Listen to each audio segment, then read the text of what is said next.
Estar aquí esta tarde. Hoy tenemos con nosotros a Javier Couso, que viene a dar una interesantísima, supongo, charla sobre la ocupación de Irak, como el desarrollo de la ocupación de Irak y sobre todo sobre el asesinato de su hermano y cómo se contextualiza el asesinato de su hermano en esta ocupación. Más tarde se proyectará un pequeño vídeo y luego haremos un debate con las preguntas que tengáis y, bueno, y los temas que surjan. En primer lugar, dar las gracias a CNT por invitarme y a vosotros y vosotras por acercaros a escucharme. En principio teníamos la idea de proyectar un vídeo, un reportaje que hizo la gente de Faluya. Faluya es una ciudad que fue atacada 2 veces, la última de ellas fue arrasada por las tropas estadounidenses, se ha convertido en un símbolo. Yo creo que es la Guernica iraquí, ¿no? Aunque hay otras ciudades que han sido todavía más castigadas. Lo que pasa es que por estas cosas del destino, pues cuando he probado yo tenía 2 DVDs, uno se lo llevaba a mi hermano y otro me he quedado yo, y el que funcionaba era el suyo. Entonces lo que he hecho es, para paliar un poco esto, traer una parte de una grabación casera que hice yo en Faluya. Son 4 o 5 minutos, pero luego al acabar la exposición mía la ponemos y os voy comentando un poco para que veáis un recorrido por Faluya que va desde el hospital hasta el barrio del Yolán. Es desde un coche, pero bueno, tiene valor porque son las únicas imágenes que han salido realmente de Faluya. Nosotros fuimos la única delegación extranjera que entró en esa ciudad después del asalto estadounidense. Y por contra de lo que manifiestan todos los días los medios de comunicación, fuimos recibidos con besos y abrazos. O sea, el estereotipo de los iraquíes como asesinos sanguinarios, con turbante y barbas horrorosos no se cumplió. Incluso nos invitaban a beber con ellos, ¿no? Allí en Faluya. Primero voy a explicar un poco sobre el asesinato de mi hermano y qué relación tiene con toda la invasión de Irak, o todo el conflicto de Irak, su invasión y ocupación, ¿no? Para que os hagáis una idea, yo creo que todo el mundo tiene cerca de sí la muerte, porque es algo consustancial al ser humano. Se nos mueren nuestros amigos, se nos mueren familiares y lo pasamos mal, evidentemente. Hay algo que llaman los profesionales de la salud mental, que es el luto. Es ese periodo que necesitamos para adecuarnos o para entender y asumir que hay una persona que ya no va a estar contigo nunca más. Pero no os podéis imaginar qué clase de luto es cuando tienes que ver cómo asesinan a tu hermano en directo, cómo ves las imágenes cuando se lo llevan ensangrentado, cuando mis sobrinos se enteran, porque también lo tuvieron que ver. El luto ya no es algo normal, porque ya no es una muerte normal, entre comillas, como son todas las muertes, por un accidente o por una enfermedad. Es un asesinato sin razón aparente y con el dolor de verlo retransmitido prácticamente al minuto, desde que es herido, ensangrentado, hasta que pierde la vida. Entonces, para superar esto, que es un dolor tan terrible, la única manera que hemos podido es intentar entender qué es lo que pasó, por qué fue asesinado mi hermano. Y os puedo asegurar que el entenderlo nos ha ayudado por lo menos a mitigar un poco ese dolor y además transmitir o dirigir ese dolor hacia la consecución de la justicia. Yo era algo que no entendía. Cuando oía hablar a las madres de Plaza de Mayo, por ejemplo, o a las familiares de desaparecidos, que decían que transformaban el dolor en lucha, ¿no? Y por desgracia lo he tenido que aprender en mis propias carnes, en mi propio corazón, y sirve para algo, transformar. Así por lo menos he conseguido que también, me lo ha explicado muy bien mi madre, que la manera mejor de transformar o de que este dolor sirva para algo es luchar. Porque a mi hermano lo quisieron matar, de hecho lo mataron, lo asesinaron, pero no vamos a permitir que esté muerto su recuerdo.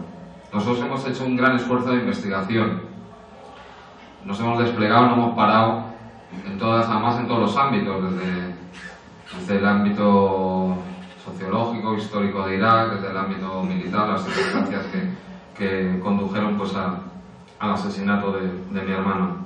Y para empezar, yo creo, vamos a irnos a los manuales de historia militar que se estudian en todas las academias militares del mundo. Y lo que estudian allí es el fenómeno, el impacto de la información en las guerras. Los militares estadounidenses en Vietnam, en los años finales de los 60, principios de los 70, aprendieron una cosa que para ellos era nueva, que era que a pesar de tener el ejército más potente de la historia, como es el ejército estadounidense, con toda su capacidad bélica, perdían la guerra en Vietnam por dos factores. El primero era una resistencia, que era el Vietcong, una resistencia, la mayor parte de ella era una resistencia nacional a la ocupación que perduraba en el tiempo, que les causaba muchísimas bajas, pero sobre todo pierden la guerra políticamente, la pierden en el terreno que condiciona mediáticamente su retaguardia, es decir, el impacto que tienen las imágenes que mandan los y las periodistas que estaban en aquel momento en Vietnam, aquellas imágenes que todos recordaréis porque son ya parte de la memoria colectiva, que son las niñas corriendo con la piel cayéndose a cachos por el uso del napalm, las ejecuciones sumarias o incluso el ataque furibundo contra civiles de todo tipo, tanto ancianos como niños pequeños de las aldeas vietnamitas para intentar pues, quitar el caldo de cultivo a esa resistencia nacional. Pues eso es algo que impacta muchísimo en la sociedad estadounidense, a diferencia de sociedades que son menos permeables a estos excesos, como puede ser la sociedad rusa, que puede ver la matanza de Chechenia y no hay una movilización. La sociedad estadounidense, así lo entienden los militares, yo estoy citando textos militares estadounidenses, entienden que tiene un impacto grandísimo en su población y es lo que hace desarrollar un movimiento antimilitarista tan fuerte como se produjo en Vietnam. Entonces, una guerra que se alarga con miles de muertos, unido a una oposición de su población, es lo que les hace perder la guerra. A partir de ese momento, no solo los militares estadounidenses, en todas las academias militares del mundo se estudia y se ve la información o el control de la información como algo importantísimo en cualquier conflicto. De hecho, tenemos un ejemplo claro que todos y todas podemos recordar de control absoluto de la información y fue la primera guerra del Golfo, el año 91. En aquel momento, ¿qué hicieron? No permitieron el acceso libre al frente de batalla. Hubo caso incluso de periodistas detenidos por intentar hacer su trabajo independientemente. Lo único que permitieron es 14 periodistas que ellos habían elegido, lo que llaman ellos un pool de periodistas, que tuvieron un acceso tutelado al frente de batalla. ¿Qué quiere decir esto? Que solo vieron lo que les dejaban ver los militares estadounidenses. ¿Cuál fue el resultado? El resultado es que no vimos muertos, no había muertos. Lo único que veíamos eran aquellas imágenes verdosas de las cámaras térmicas nocturnas con unas explosiones en blanco, que parecía todo, daba la sensación de un videojuego. Consiguieron transmitirnos que todas las bombas eran inteligentes y que solo se mataban a los malos, ¿no? Aparte de desarrollar una campaña increíble de propaganda de mentiras, de vender una realidad, como aquellas imágenes de una supuesta madre kuwaití a la cual los soldados de iraquíes habían matado a su hijo en una incubadora y resulta que era la hija del embajador kuwaití en Londres, eso se supo después, o aquella imagen del pelícano famosa que decían que habían sido las tropas también iraquíes que habían derramado el petróleo y luego pertenecía a una catástrofe de un petrolero creo que era en el polo, no me acuerdo cuál de los dos polos. O sea, que consiguieron con eso, primero, demonizar a los iraquíes, que eran más malos que los malos, y por otro lado, hacer que la guerra fuera un videojuego, ¿no? Fue el control absoluto de la información, no supimos lo que allí pasaba. Pero hay otra fecha crucial en el mundo. Yo creo que ahí, a partir de ahí cambió toda la percepción y cambió todo el rompecabezas mundial que tenemos, que fue el 11 de septiembre. A partir del 11 de septiembre Estados Unidos aprovecha esa fecha, incluso yo que he viajado por Estados Unidos hay cada vez más voces diciendo que eso fue un asunto interno, que es como lo califican ellos. Hay gente que habla de que fue una operación tolerada, por lo menos, que les sirvió esa excusa para dar una especie de golpe de estado planetario. Estados Unidos se erige a partir del 11 de septiembre como una potencia global que no tiene ni siquiera un contrapeso, como tenía antes, que podía ser la Unión Soviética. Ellos son omnipotentes.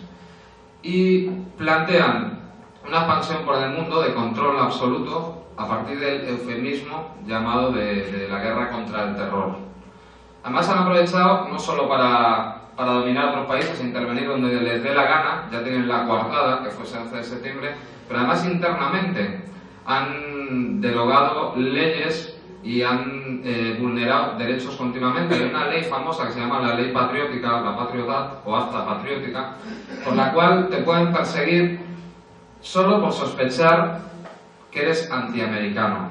Yo siempre cito el ejemplo de una revista musical pequeñita para lo que es Estados Unidos, tira 40.000 ejemplares al mes, y se negaron a poner un anuncio del gobierno, y entonces se le declaró empresa antiamericana. Qué bonita eso, empresa antiamericana. ¿Qué supone eso?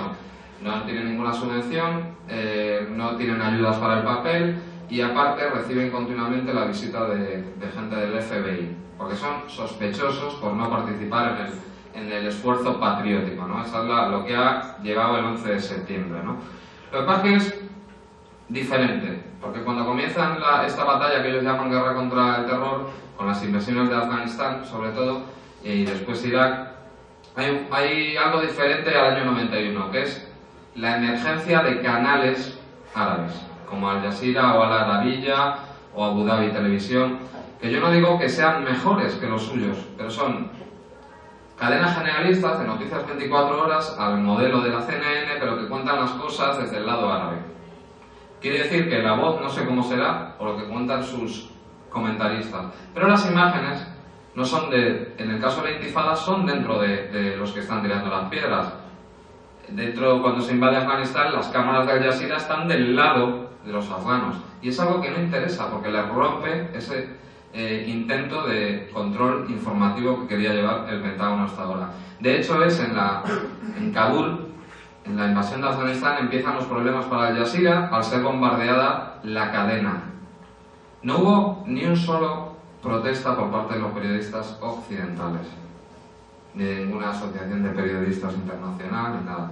Los militares estadounidenses pues colocaron unas cargas y dinamitaron la cadena de televisión Al Jazeera porque les molestaba, evidentemente. En el diseño de la campaña de Irak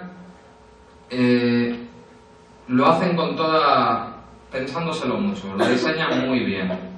Nosotros hemos identificado la mano derecha del diseño de la campaña informativa de la invasión de Irak, que es la mano derecha de Rumsfeld, que sabéis que es el ministro de Defensa estadounidense. Esta señora, para mí y para mi familia, es la asesina intelectual o moral de mi hermano y sus compañeros. Se llama Victoria Clark, ha trabajado mucho tiempo para el Pentágono, pero ahora, como una chica dócil, ha sido bien premiada, trabaja en la CNN como periodista estrella. ¿Qué hace esta señora? Pues con cientos de millones de dólares a su disposición resucita una vieja figura que se empleó un poquito en Vietnam y que tímidamente se utilizó en la Primera Guerra del Golfo, en el año 91. Esta figura no es otra que la del periodista embedded. Aquí se dice periodista empotrado, pero a mí me gusta más la traducción literal del inglés, que es periodista encamado, con todo lo que conlleva, ¿no? Si duermes con alguien, eso que dicen al refrán de que tienes la misma opinión. ¿Qué son los periodistas o las periodistas encamados? Pues son periodistas que viajan dentro de las unidades militares. Nunca están en las primeras unidades, no van con los que causan los muertos, con los que imponen el orden, con los que toman la primera parte de la batalla. Van en unidades secundarias y reciben por contra un feroz control. ¿Por qué? Tienen que entregar los teléfonos satélites, los famosos Turaya, esos desde los que pues cuentan sus crónicas normalmente, los periodistas en los conflictos, se los entregan a un militar y siempre van con ellos un responsable de comunicación militar, que solo les deja informar o bajarse a ver lo que quiere el responsable militar. A mí me parece, por lo menos es mi impresión, yo no sé si la compartís conmigo, que eso es lo más alejado al periodista independiente o al ejercicio del periodismo independiente. Lo que hay